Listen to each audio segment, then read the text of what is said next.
Today on Lookin Back at a Grinnin, I'm so happy to have our old friend, local journalist Randy Cook. Randy, how are you? Oh, it's good to be here, Ryan. I'm doing very well. Thank you for having me. I gotta say, ever since my initial experience with the, you remember, the dog pile airbud orgy thing, I've just been fascinated with this Dogman and the people involved in it, and I've been pursuing these different threads from the orgy. Initially, I began my research trying to pin together what brought this all together, like what connected everything. And I had Dogman, obviously, and then orgy, so, just sex, stench. I remember. Yeah, and then there was airbud. Now, airbud was a classic misdirect, so I threw that off the table, and that led me to pornography. And in my father's attic, I found a bunch of old Penthouse magazines, and for academic purposes, I rifled through them, just reading the letters out of curiosity, and found a couple that had references to Dogmen, and people were writing in. So, following people who had attended the orgy, I went knocking on doors, and then they were leading me to more people, and out in the woods, someone gave me a letter. He's like, I'm really ashamed to talk about this, and so I wrote it down, and he handed it to me. Well, that just snowballed, and more people were handing me letters and complaining about email and telephones, and that they couldn't say these things out loud, and there was nothing safer than the U.S. Postal Service. So I've brought with me today this sack full of letters that I figured we could just reach in and read some of these. That is a hefty sack. It looks like you've been getting quite a few letters. Quite a few. You won't believe the amount of people that are wanting to tell their story. Oh, that's so exciting. And I bring these to you because you've done wonders for me with your platform, and just we can give these people the voice that they deserve. So go ahead, reach on in there. Okay. Wow. Oh, wow, there are a lot in here. Oh, my gosh. Okay. All right. Oh, I got one. This one feels right. This feels like a good weight. Okay. Okay. All right. So this is very exciting. The first letter in the Dogman mailbag is called College Camping with the Dogman by Cold in the Shower. Oh, okay. I don't know what that means. All right. I never thought it would happen to me, a college freshman alone in a campground shower with two dogmen. Huh. But let me start from the beginning. I had just finished my spring semester at CMU and was looking forward to a summer semester and a campus library all to myself. But after my favorite physics professor eloped with his TA, my roommate Vanessa convinced me to spend the summer with her in northern Michigan. Vanessa and her friends always spent 4th of July at the state park, a whole week of drinking, late-night campfires, and getting blazed up. Not my style. But V was hell-bent on taking credit for the destruction of my maidenhead, and she had the whole line of potential suitors willing to nail the virgin girl. We arrived late at the campground and set up camp in the dark. Sweaty from our work, I went to find the campground shower. I guess that's where the shower comes in from the name. The shower was empty when I arrived, and I breathed a sigh of relief. I'm what you would call the shy type, and wouldn't want anyone around while I lather up my perfect C-cup breasts. Just then, I heard some trash fall out of a trash can by the door. Startled, I shouted, "Who's there?"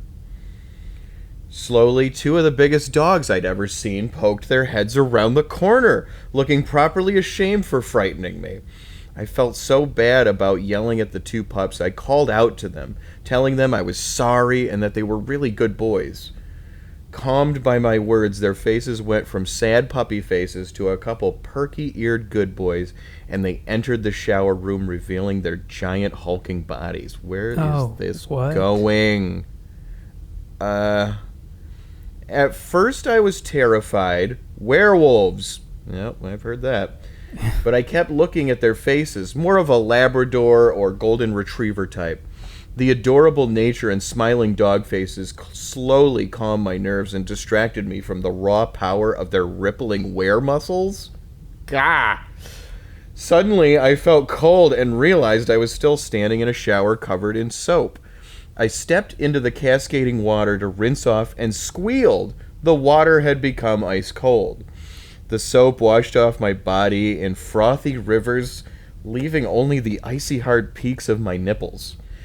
It was then that I became aware of loud panting sounds coming from the two dogs. I looked over my shoulder to see the two large red rockets pointing at me. At first I was startled, but not by the penises, although they were both intimidating forces, but at the beating of my own heart. Oh, that's poetic. It thundered inside my chest, responding to a need I had not known before. Was this what I needed? A man? A dog man? My body told me yes, and I obeyed. Bending over to show the dogmen my dewy flower, I wriggled my tail and spread my legs to entice them over. Jesus Christ. The dogman wasted no time moving in for their treat. Oh. The one I called Rex entered me right away, pumping me while he was practically on his toes. Are a lot of these like this, Randy? Well, I never mentioned that these would be narrated or where they would be published, so I am just as surprised as you are at just how graphic and detailed this is becoming. Okay, well, I'm hoping that this turns out like to be just like a false alarm. So let's just find out here. The hot pleasure of my dogman lover's throbbing rod made my leg tremble. The heat from my loins spread as the hot water came back in. Only it wasn't the shower, but a golden shower. Oh, these fucking dogmen. Oh, God. Like, the dogman I call Paul pissed all over me through his very erect penis. I grabbed his hard-pissing dick and started to suck it while Rex barked in delight and pumped away at my virgin pussy. Fuck me. Okay, this is... My moans of ecstasy must have alerted the Department of Natural Resources because the next thing you know, flashlights were being shined in our faces and guns were being drawn on my dogmen lovers. Startled by the commotion and what was probably a list of priors, the pair of dogmen fled the scene, taking with them my shower sandals and soap caddy. Fucking dicks. Howling a goodbye along the way. The authorities tried to console me, but they didn't understand that I had just experienced true passion from a mythical beast. Understandably, they sedated me, in their mind calming down a victim of attack, but to me, I needed something to stop me from cumming my brains out. I woke up the next morning with a voracious appetite, but not for the bacon and eggs frying on cook fires across the campground. I began to systematically fuck the brains out of half the campground, infected by the wild passions of a dog man. So, long story short, my conservative Christian parents have committed me to a mental hospital because I would tell anyone that would listen that I fucked two dogmen. My question to you, Ryan, is, can you convince my parents and the doctors here that the dogmen are real and it's their child that I'm pregnant with? I would rather my mother in particular comes to terms with this before the baby is born with a quarter dog features. Okay. Wow. Okay, so this was this woman's first sexual experience. That's right. Oh my God, that is... We could take this opportunity to point out the differences between werewolves and dogmen. Again, Ryan, I did notice that was her initial reaction. And so there were two dogmen in this shower. And that is a key feature here is the dogmen will often hunt in packs, whereas a werewolf is running around lone wolf style. Oh, wow. So, like, what you're saying is that like the idea of a wolf pack is strictly for wolves, not werewolves. Correct. A werewolf is more man than beast at that point, and will often go off instinctual angst and just run around alone without trying to find... It's a very me mentality, and oh, poor me, I have to go figure this out and bite everything I can. Whereas a dog man has always been in that state and recognizes other dog men, so they will often work together. Okay. That should have been her giveaway in the story, seeing two on this college campground. And probably a bloodbath. I would say, if she needs my help, I would say, of course I am going to help a listener of the show. So if you could send me a follow-up to let me know that you do follow the show, then I will gladly respond. So, yeah, let's just keep that as a TBA, right? Honestly, I wouldn't know what to say either, Ryan. Well put. All right, Randy. I think it's your turn, buddy. I want to see what you pull out of this bag. All right, let me look in here. Let's see, what do we got here? This one's a postcard. It just says, you die soon. You die soon. Is that a signature? Wait. So you die soon. Is there like a lot of those in there? There's a couple. Yeah, you scumbag. I will kill your family. I will eat your car. Okay. This one seems like it has something to it. It's of significant length. Okay. They've added a title to it as well. This is from Neighbor Dan, no return address, titled "The Woods Are Dark and Full of Neighbors." If I'm like in any danger, Randy, you'd tell me though, right? Oh, sure. Okay. I wouldn't worry too much about these empty promises. Okay, sorry. Dear Ryan, recently I moved to a small town north of Iron Mountain when I began to notice strange things happening. The first thing was a weed whacker of mine showed up missing one day. I was about to report it stolen when it showed up on my porch the next day, looking like it got the shit beat out of it. On top of the whacker was a note that read, "Need it for my bush, ha ha, couldn't get it to work," end quotes. This infuriated the hell out of me, so I proceeded to drive around and knock on all the doors I could find, determined to find out who wrecked my whacker. The only folks I managed to find was an old feller on an oxygen tank who didn't want anything to do with me, and a couple gay fellas who kept a yard and garden so immaculate that they wouldn't have any use for my crummy old whacker. The next morning, I was drinking coffee on my porch, having a smoke, when from out of the mist I see a large dog emerge from the woods and start heading my way. At first, I thought it was a fancy dog of Duncan and Gerald's wandering the neighborhood. They certainly could afford to feed an animal this big, but as it approached my driveway, the dog stood upright on its hind legs and started walking towards me like a bear. Wow. I was frozen in fear.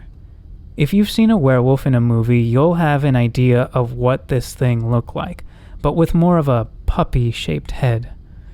As the beast reached my car, he must have sensed my fear. Yep, that sounds typical Dogman.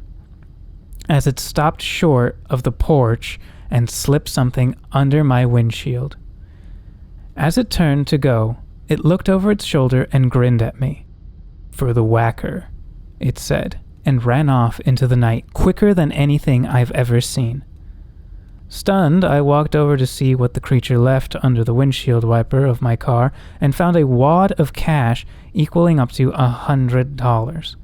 That was about the time I realized that I was standing in a pile of hot Dogman shit. And it wasn't a fortnight later I found the front door of my house wide open. My ransacked fridge empty of beer and a bathroom toilet that was topped off in smooth, thick shit that refused to go down.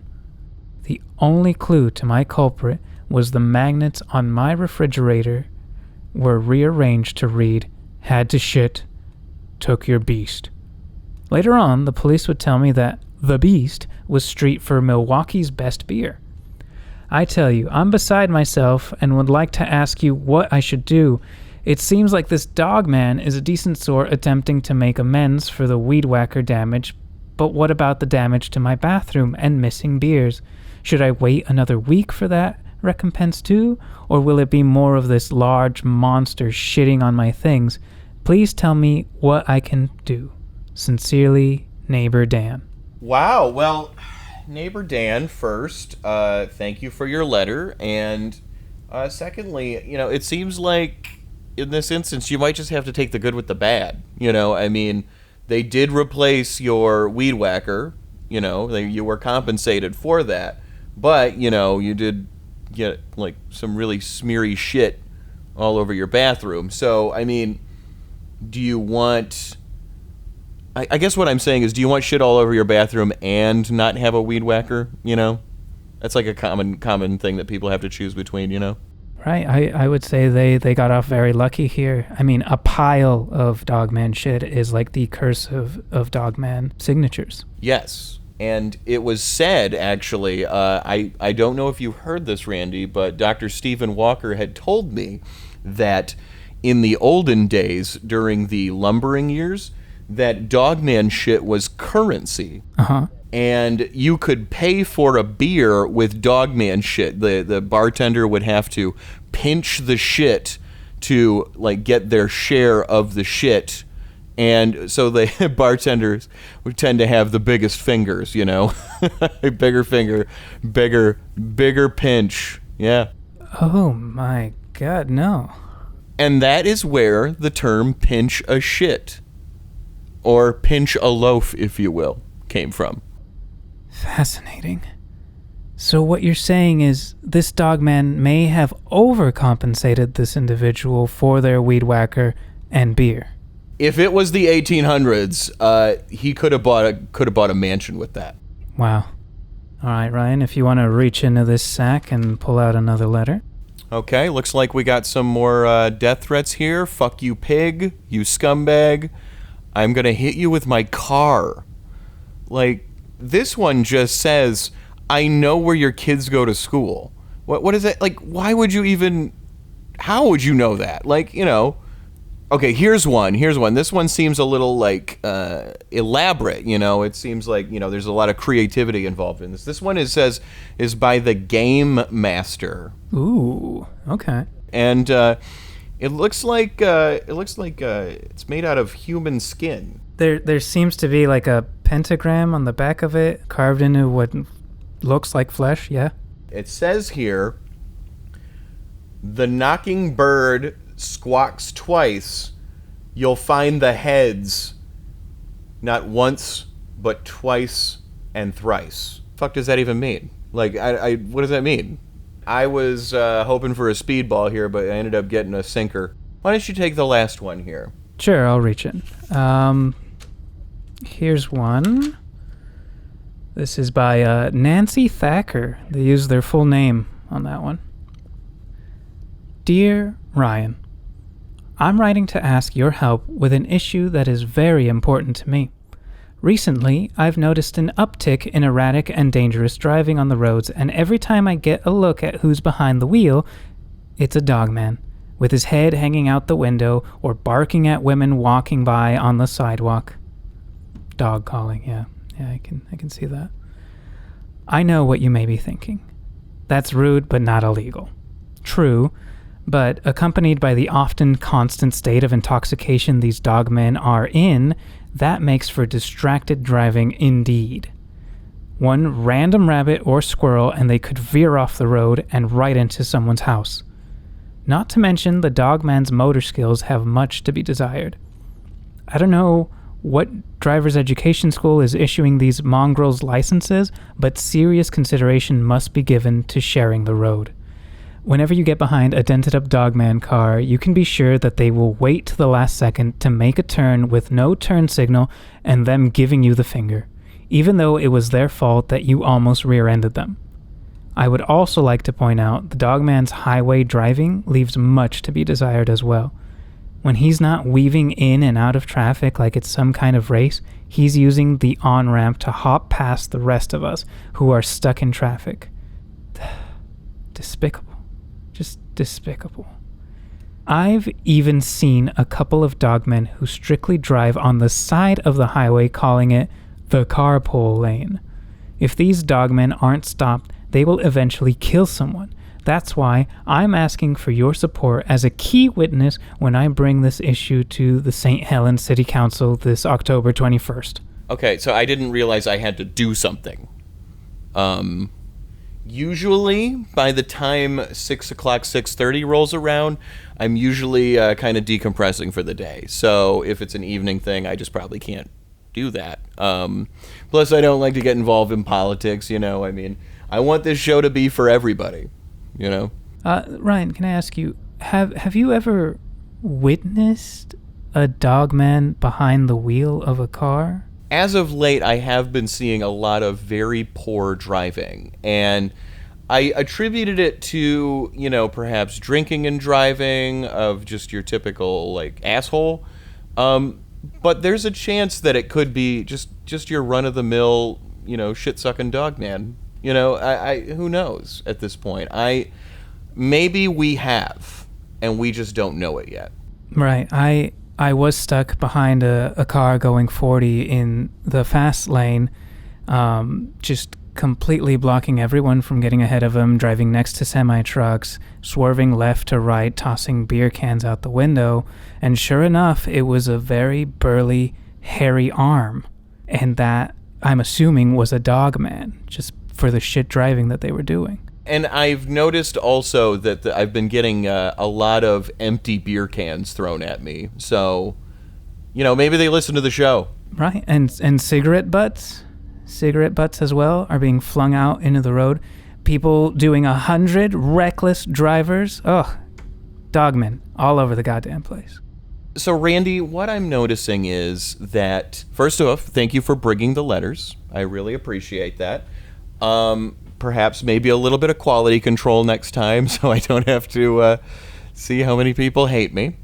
And, yeah, I would say that people have stories, and sometimes it's easier writing those words down than saying them. That's very well put, Ryan. And there does seem to be a lot of hate for the dogmen out there. A lot of misunderstanding when it comes to a dogman's love life or the good-natured gestures that they give to the people. As we saw in one of the letters, I mean, they're giving money, potentially stealing that money from the rich and giving it to those less fortunate with broken weed whackers. And I feel like having people write down that they seem to be a little more honest in terms of how they feel and their prejudices towards a dog man. And what I've noticed when talking to people in person is that they're a little more reserved and open-minded to hearing about why a dog man would take such a massive shit on their porch, and understanding that that is a form of endearment in some cases. I think that that's a really good point, Randy, that what we're dealing with is cultures here. You know, we're talking about two different cultures, human and dogman, that have to coexist, and they have to listen, you know? That's the most important thing, is just listening. Absolutely, because if people like it or not, dogmen are here to stay, and a lot of them cannot hold a job, especially in this economy. Half of them don't have driver's license. That's something we need to keep in mind when we see them out on the road. It's a student driver every single day of their life. A dogman is in danger of crashing, is just living in fear of persecution. And what better way to cope with that than to drink? Randy, thank you so much for joining us. And really, you are a beacon in this search for the dogman. Truly. It's always a pleasure. Always a pleasure, Ryan. Thank you so much. Thank you for having me. And thank you for giving me this and other people a voice. A place to voice for giving me a platform, basically. Thank you. You know what? It's all good. Sometimes I just run out of things to talk about. Would you encourage more people to write you letters, Ryan? Yeah, I mean, if they're, like, the good ones, you know? I mean, if they're the ones that involve, putting a rattlesnake in my glove box. I'm not I didn't like that, you know? I didn't like that at all. Right. Well, I gotta say, this was a ton of fun, and if you ever want me back to read more of these letters with you, I'd be more than happy to. Randy, it really, really changed things up, and It really added a new dynamic, but we're probably going to give it a few episodes before we bring you back, buddy. No worries. I'll just take the sack with me. All right. Fantastic. All right. Thank you, Randy. Have a good one. Yep. Right where you came in. Yep. Thank you. Life is full of changes. Sometimes relationships change, sometimes episode formats change, and sometimes attitudes change. I feel like my talk with Randy today really opened me up to the idea that maybe these dogmen are just misunderstood. Maybe they're not so different after all. Maybe they could lay off pissing on my car once in a while, but, po buddy's nerfect. See you next week.